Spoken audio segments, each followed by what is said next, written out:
आवाज आती है। फरीद, फरीद। फरीद आवाज सुनकर थोड़ा डर जाता है और वो इधर उधर देखने लगता है। कौन है? कौन है? फरीद को कोई दिखाई नहीं देता। वो फिर से चलने लगता है। तभी अचानक से उसे एक जोर का झटका लगता है तो वो मुंह के बल गिर जाता है। या अल्लाह, ये क्या मुसीबत है। पहले गाड़ी का टायर पंचर हो गया और अब मेरी ये हालत। आज तो पक्का मुझे इमरान मार ही डालेगा। नहीं फरीद, तुझे कैसे भी करके इमरान की शादी में टाइम से पहुंचना ही होगा। फरीद जैसे ही खड़ा होता है तो देखता है कि तभी उसे एक कटा हुआ सिर पड़ा हुआ मिला है। वो देखता है और ये देखकर घबरा भी जाता है। या अल्लाह, कटा हुआ सर।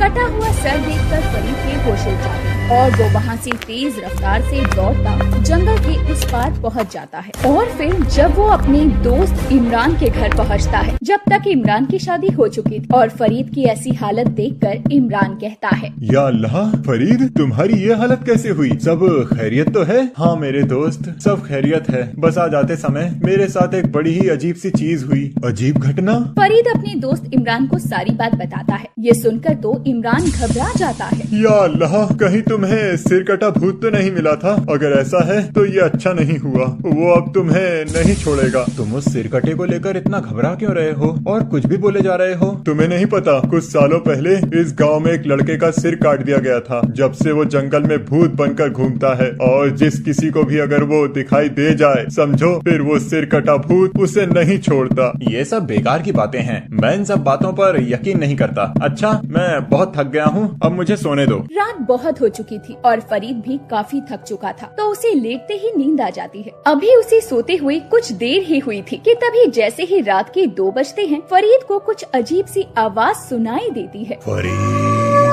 फरीद।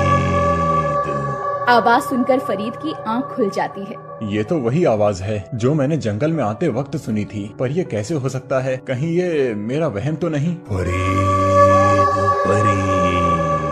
फरीद बाहर जाकर देखता है तो लगता है कि कोई उसे बुला रहा है। फरीद दरवाजा खोलकर बाहर चला जाता है पर उसे दूर दूर तक कोई दिखाई नहीं देता। बड़ी अजीब बात है, यहाँ तो कोई नहीं है। वो कौन जा रहा है? फरीद को एक अनजान साया नजर आता है तो फरीद उसके पीछे पीछे चल देता है। रुको रुको, कहाँ जा रहे हो? मेरी बात सुनो। और जब फरीद वहाँ पहुँचता है तो उसके होश उड़ जाते हैं। भूत, बचाओ बचाओ। चिल्लाओ और चिल्लाओ पर तुम नहीं बचोगे। फिर वो सरकटा भूत फरीद के बालों को कसकर पकड़ लेता है और घसीटते हुए ले जाने लगता है। तो तुम कौन हो और तुम मेरे साथ ऐसा क्यों कर रहे हो? मुझे छोड़ दो, जाने दो मुझे। जाने दो? इतनी मुश्किल से तू मिला है और तू कहता है कि मैं तुझे जाने दूं?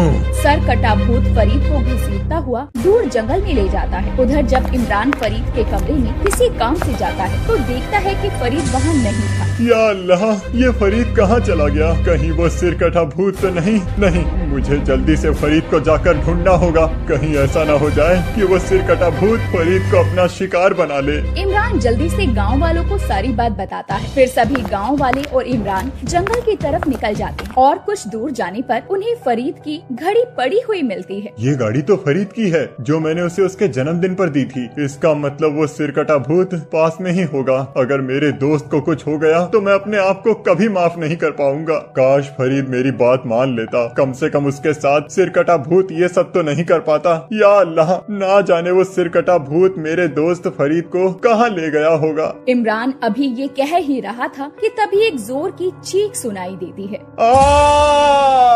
ये चीखने की आवाज तो मेरे दोस्त फरीद की है। या अल्लाह, कहीं सिर कटे भूत ने फरीद के साथ कुछ कर तो नहीं दिया होगा? नहीं नहीं, ऐसा कुछ नहीं हुआ होगा। फरीद सही सलामत होगा। मुझे सर कटे भूत से जाकर फरीद को बचाना होगा, नहीं तो वो सिर कटा भूत फरीद से वो सब कुछ करा लेगा जो होना नहीं चाहिए। फिर सभी गांव वाले और इमरान जल्दी से चीखने की आवाज की तरफ बढ़ने लगते हैं। उधर सरकटा भूत फरीद के सर को अपने दांतों से घसीटते हुए ले जा रहा होता है। मुझे छोड़ दो, मुझे जाने दो। तुम मेरे साथ ऐसा क्यों कर रहे हो? आखिर मैंने तुम्हारा क्या बिगाड़ा है और तुम मुझे लेकर कहाँ जा रहे हो?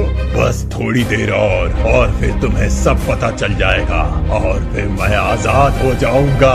ये सुनकर तो फरीद के होश उड़ जाते हैं। या अल्लाह, ये भूत क्या करने वाला है और आखिर ये मुझे कहाँ ले जा रहा है? सरकटा भूत फरीद को अपने दांतों से घसीटता हुआ एक खंडर में ले जाता है और जोर जोर से हंसना शुरू कर देता है।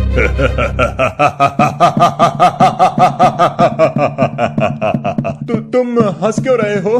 मैंने तुम्हारा क्या बिगाड़ा है? आखिर तुम मुझे क्यों मारना चाहते हो? हर कोई यही बोलता है कि मैंने तुम्हारा क्या बिगाड़ा है। अरे तुम सब लोगों ने मेरी जिंदगी ही उजाड़ दी और कहते हो कि क्या बिगाड़ा है।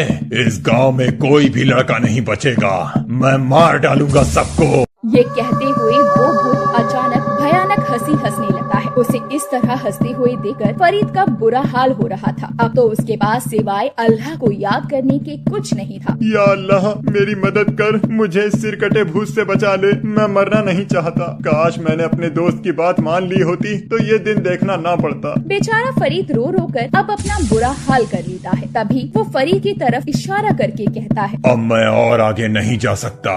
वहाँ उस खंडहर में मेरा धड़ है, मेरे सिर को मेरे धड़ से जोड़ दो। ये सुनकर फरीद बुरी तरह घबरा जाता है। धड़?